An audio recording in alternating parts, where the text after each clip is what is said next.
Alas 4 po gumigising na ako para ipe-pre ko na to kasi alas 3 naluluto na to tapos hinahango ko na sa pinipe-pre ko para deliver.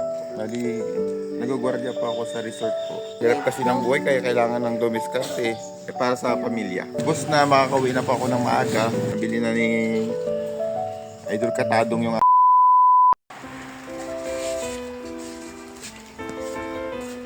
And guys, ay samahan niyo ko at bibili tayo ng ating kakainin sa umaga. And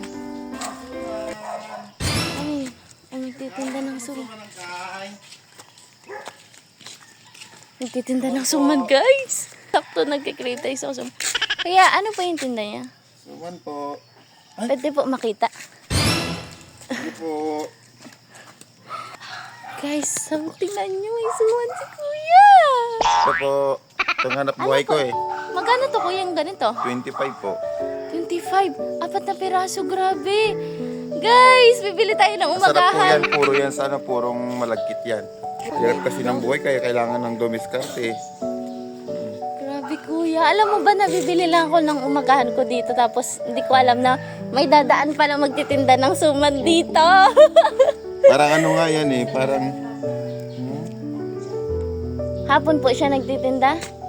Pero ngayon po ang aga-aga, alas 5 pa lang. ano kasi may pasok po kasi ako eh. Ay, Kaya pasok namagaan kayo. ko po. Magtinda muna ako bago ako papasok. Okay lang ba kuya? Sama ko po sa sa vlog ko po ito. Sige po. Kuya, taga saan po kayo? Bakit po napadpad po kayo dito sa lugar namin? Kalayo-layo naman po. Tagaluna po eh. Tagaluna po ako.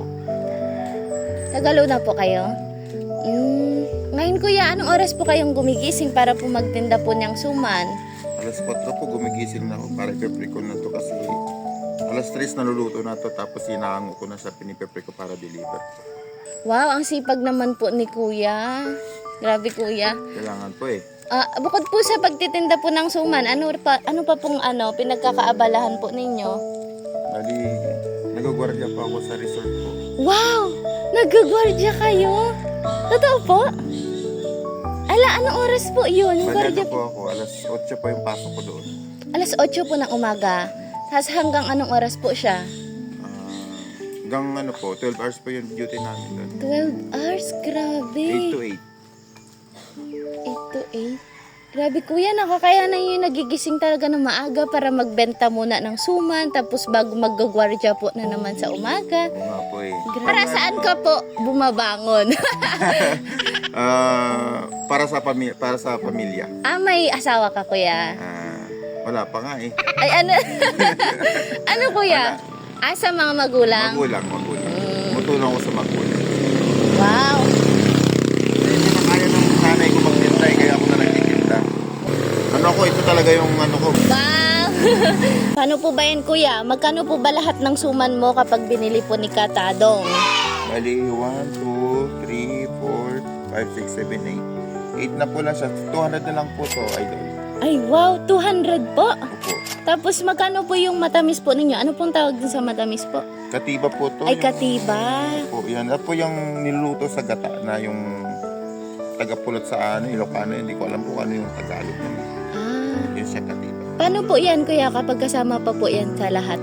Bali, 25 plus 10 po, 35 po siya. 35 po yan? Bali, 35 isang pares.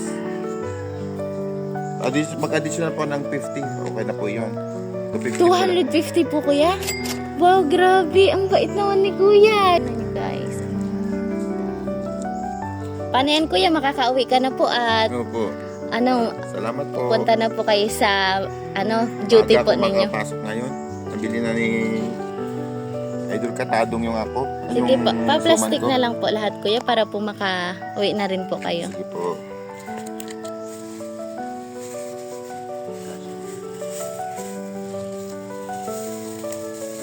Grabe, sipag ni kuya talaga. Magjo-duty pa pala siya sa guard.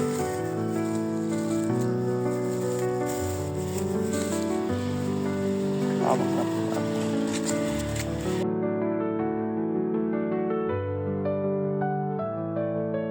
Katiba po, siya, masarap to. Sa Tagalog masarap, sa Bisaya kalami. Tapos sa Bulinaw, mataway po sa atin to, sabog po dito.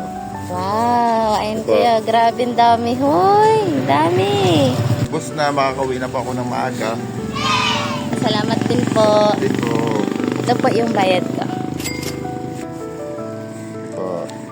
Okay na po ba yan kuya? Okay na po. So today guys, ayan pinakyan ni Katadong ang suman ni kuya. Po, salamat po. Marami po salamat. Bye-bye. Salamat po. Kaya mga katadong, let's spread the love and kindness. Kahit sa pinakasimpleng pamamaraan lamang, yung simpleng pagbili mo sa nagtitinda, napakalaking bagay na yun para sa kanila. Again, this is Katadong, to inspire, not to impress.